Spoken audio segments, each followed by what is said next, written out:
আজকে সকালটা বেশ ভালো লাগছে, কি সুন্দর রোদ উঠেছে। আর আজকে কিন্তু ঠান্ডাটাও একটু কম আছে।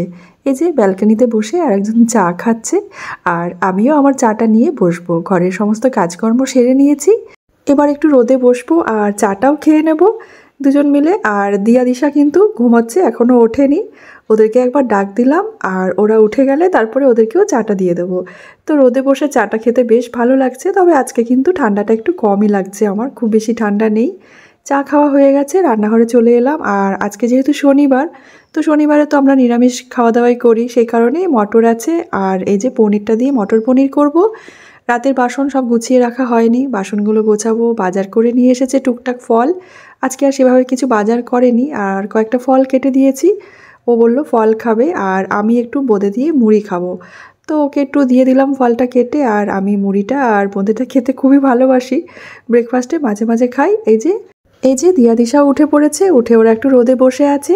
আর আমি সকাল সকাল সব জামা কাপড় কেচে নিয়েছি, ওয়াশিং মেশিনটা চালিয়েছিলাম, সেগুলোকে একটু রোদের মধ্যে মিলে দিলাম। এই ব্যালকনিতে যা রোদ আসে এখানেই মিলে দিই, আর ছাদে যেতে ইচ্ছাও করে না। আর এদিকে ওর বাবার টিফিনটাও আমি বানিয়ে দিয়েছি, ওর জন্য অল্প করে আমি প্রেসার কুকারটাতে বানিয়ে দিলাম। তারপরে ও চলে গেলে আমাদের দুপুরে রান্নাবান্নাগুলো করব। তো আজকে দুপুরে আর ভাত খাবো না, ইচ্ছে করছে না। কালকে পিকনিকে গেছিলাম হুজুগডাঙ্গায়, তো সেখানে অনেক কিছু খাওয়া হয়েছে, মাংস খেয়েছি, ভাত ঠাত খেয়েছি, নানা রকমের খাবার খাওয়া হয়েছে।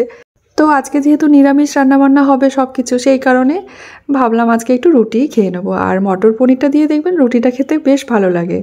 তো ওকে আগে দিয়ে দিলাম গরম গরম কয়েকটা রুটি দিয়ে দিয়েছি, আর এই যে স্যালাড কেটে দিলাম, আর মটর পনিরটাও দিয়ে দিয়েছি। তো কুকারে কিন্তু এই মটর পনিরটা খুব তাড়াতাড়ি বানিয়ে নেওয়া যায়, আর খেতেও কিন্তু খুব ভালো লাগে। বেশি মশলা আমি দিইনি, ওই আদা টমেটো একটু জিরে বাটা দিয়েই করে দিয়েছি। ব্যাস হয়ে গেছে, ও টিফিন প্যাক করা, ও চলে গেছিলো। আর সকালে স্নান পুজো এগুলো তো আমার আগেই হয়ে যায়। তো বেশ অনেকক্ষণ রোদেই বসেছিলাম, খুব ভালো লাগছিল রোদে বসে আরাম করে থাকতে। তবে বেশি আরাম করলে তো চলবে না। এই যে রান্নাঘরে চলে এলাম, আবার রান্নাবান্না করে নিই। পনিরগুলোকে টুকরো করে কেটে নিয়েছি, আর পনিরটা একটু নুন হলুদ আর কাশ্মীরি লঙ্কার গুঁড়ো দিয়ে একটু লাল করে পনিরটাকে ভেজে তুলে রাখবো।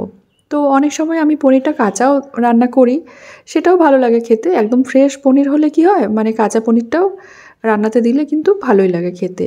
তো আজকে ভাবলাম হালকা একটু ভেজেই নিই, খুব বেশি ভাজবো না, তো বেশি ভেজে দিলে শক্ত হয়ে যায় পনিরটা। তো হালকা করে ভেজে তুলে রাখলাম। আর এবার আমি এই তেলের মধ্যেই দিয়ে দেবো ফোড়নে গোটা গরম মশলা, আর দিয়ে দিলাম সামান্য একটু গোটা জিরে আর তেজপাতা। আলু আর মটরশুঁটিটাও দিয়ে দিলাম। এবারে আমি দিয়ে দেবো স্বাদ মতো নুন। নুনটা দিয়ে ভালো করে নেড়ে চেড়ে ঢেকে রাখবো, তাহলে আলুটা ভাজাও হয়ে যাবে আর সেদ্ধও হয়ে যাবে। তো আজকে আর বেশি কিছু রান্নাবান্না করব না, এই আলু মটর পনিরের তরকারি হবে, আর খাওয়ার আগে একটু গরম গরম রুটি করে নেব। আজকে মেয়েদেরও সেভাবে খাওয়ার ইচ্ছে নেই খুব একটা, আর আমরা একটু দুপুরবেলায় মাঝে মাঝে রুটিটা খেতে ভালোবাসি সবাই। রোজ রোজ একঘেয়েমি ভাত তরকারি এসব আমার মেয়েরা পছন্দ করে না, ওরা মাঝে মাঝে রুটি দিলেও খুব খুশি হয়। যাই হোক, মাঝখানে আমি আলুটা ভাজা হয়ে গেছিলো, আর এখানে আমি আদা টমেটো আর কাঁচা লঙ্কার পেস্টটা দেওয়ার পরে একটু ভালো করে নেড়ে চেড়ে নিয়েছিলাম। তারপরে এই যে যা গুঁড়ো মশলা প্রত্যেক দিন আমি রান্নায় ব্যবহার করি, জিরে গুঁড়ো, ধনে গুঁড়ো, তারপরে কাশ্মীরি লঙ্কার গুঁড়ো, সামান্য একটু হলুদ আর একটুখানি জল দিয়ে মশলাটাকে বেশ ভালো করে কষিয়ে নিলাম। মশলাটা থেকে যখন তেল ছেড়ে এসেছে তখন আমি দিয়ে দিলাম গ্রেভির জন্য গরম জল। ঝোলটা যখন একটু ফুটে উঠেছে তখন আমি ভেজে রাখা পনিরটাও একই সাথে দিয়ে দিলাম। এবার ভালো করে নেড়েচেড়ে নিয়ে আর ওই মিনিট 5 মতো রান্নাটা করে নেব, কারণ আলুটা যখন আমি ভাজছিলাম ঢেকে রেখে তখনই কিন্তু আলুটা বেশ ভালো মতো সেদ্ধ হয়ে গেছিলো। নামাবার আগে দিয়ে দিলাম সামান্য একটু গরম মশলার গুঁড়ো, আর খুব সামান্য দিলাম ধনেপাতা কুচি, আর ওই হাফ চামচ মতো ঘি দিয়ে দিলাম। বেশ ভালো করে নেড়েচেড়ে নিয়ে ঢেকে রাখবো। একটু গ্রেভিটা আমি রাখছি কারণ রুটি দিয়ে খাবো। হয়ে গেছে আলু মটর পনিরের এই সবজিটা, আর তার সাথে করে নিয়েছি গরম গরম রুটি। রুটিটাতে ভেবেছিলাম একটু ঘি মাখিয়ে খাবো, কারণ আমার ঘি মাখানো রুটি খেতে খুব ভালো লাগে। তবে দিয়া কিন্তু আমাকে খুব বকা দিয়েছে, এমনিতেই আমার পনির খাওয়া বারণ, ডাক্তার পনির খেতে বারণ করেছে।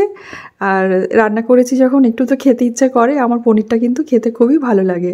আর এমনিতেই ঘি খাওয়াও বারণ, তার উপর যদি এই রুটিতে ঘি মাখিয়ে খায় তাহলে তো হয়েই গেল, মেয়েরা আমাকে খেতেই দেবে না, এমনি পনির খাওয়া, ডিম খাওয়া এগুলো আমার বারণই আছে। তবে এখন একটু পায়ে ব্যথাটা যেহেতু কম আছে, এখন ভালো আছি আগের থেকে, সেই কারণে আবার সেই আগের মতো খাওয়া দাওয়া স্টার্ট করে দিয়েছি। ওই হয় আর কি, যখন একটু ব্যথা কষ্টটা থাকে পায়ে ব্যথাগুলো, তখন ভয়ে সব খাওয়া ছেড়ে দিই। আবার একটু যেই ভালো হয়ে যায় তখন সব কিছুই খাওয়া স্টার্ট করে দিই। যাই হোক, দুপুরে লাঞ্চটাও সেরে নিচ্ছি দিয়া আর দিশাকে সঙ্গে নিয়ে। আজকের ব্লগটা তাহলে এখানেই শেষ করছি। ভিডিওটা কেমন লাগলো একটা কমেন্টে জানাতে ভুলবেন না কিন্তু। আপনাদের সাথে আবার দেখা হবে নতুন কোনো ব্লগের সাথে। আপনারা সবাই খুব ভালো থাকবেন, সুস্থ থাকবেন। ধন্যবাদ।